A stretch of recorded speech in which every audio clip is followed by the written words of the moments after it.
Welcome to Bibleography, Mark chapter 5, verses 1 through 43. Music by Keys of Moon, generously donated by freestockmusic.com. Read by Kelly McClinton. Please remember to like, comment, and subscribe if you've enjoyed my work. That's what keeps creators like myself excited to create. Thank you for watching. They went across the lake to the region of the Gerasenes. When Jesus got out of the boat, a man with an impure spirit came from the tombs to meet him. This man lived in the tombs, and no one could bind him anymore, not even with a chain. For he had often been chained hand and foot, but he tore the chains apart and broke the irons on his feet. No one was strong enough to subdue him. Night and day among the tombs and in the hills he would cry out and cut himself with stones. When he saw Jesus from a distance, he ran and fell on his knees in front of him. He shouted at the top of his lungs, "What do you want with me, Jesus, Son of the Most High God? In God's name, don't torture me!" For Jesus had said to him, "Come out of this man, you impure spirit."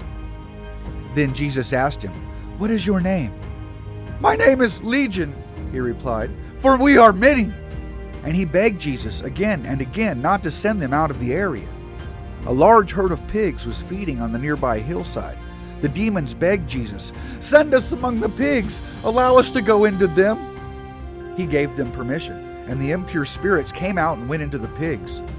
The herd, about 2,000 in number, rushed down the steep bank into the lake and were drowned.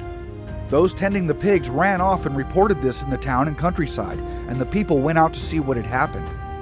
When they came to Jesus, they saw the man who had been possessed by the legion of demons, sitting there, dressed and in his right mind, and they were afraid. Those who had seen it told the people what had happened to the demon-possessed man, and told about the pigs as well. Then the people began to plead with Jesus to leave their region. As Jesus was getting into the boat, the man who had been demon-possessed begged to go with him. Jesus did not let him, but said, "Go home to your own people and tell them how much the Lord has done for you, and how he has had mercy on you." So the man went away and began to tell in the Decapolis how much Jesus had done for him, and all the people were amazed. When Jesus had again crossed over by boat to the other side of the lake, a large crowd gathered around him while he was by the lake. Then one of the synagogue leaders named Jairus came, and when he saw Jesus, he fell at his feet. He pleaded earnestly with him, "My little daughter is dying. Please come and put your hands on her so that she will be healed and live." So Jesus went with him. A large crowd followed and pressed around him. And a woman was there who had been subject to bleeding for 12 years. She had suffered a great deal under the care of many doctors and had spent all she had, yet instead of getting better, she grew worse. When she heard about Jesus, she came up behind him in the crowd and touched his cloak, because she thought, "If I just touch his cloak, I will be healed."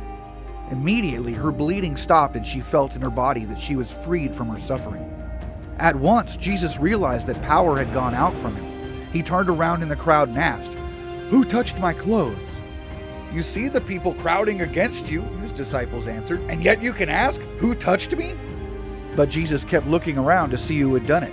Then the woman, knowing what had happened to her, came and fell at his feet and, trembling with fear, told him the whole truth. He said to her, "Daughter, your faith has healed you. Go in peace and be freed from your suffering." While Jesus was still speaking, some people came from the house of Jairus, the synagogue leader. "Your daughter is dead," they said. "Why bother the teacher anymore?" Overhearing what they said, Jesus told him, "Don't be afraid, just believe." He did not let anyone follow him except Peter, James, and John, the brother of James. When they came to the house of the synagogue leader, Jesus saw a commotion, with people crying and wailing loudly. He went in and said to them, "Why all this commotion and wailing? The child is not dead, but asleep." But they laughed at him.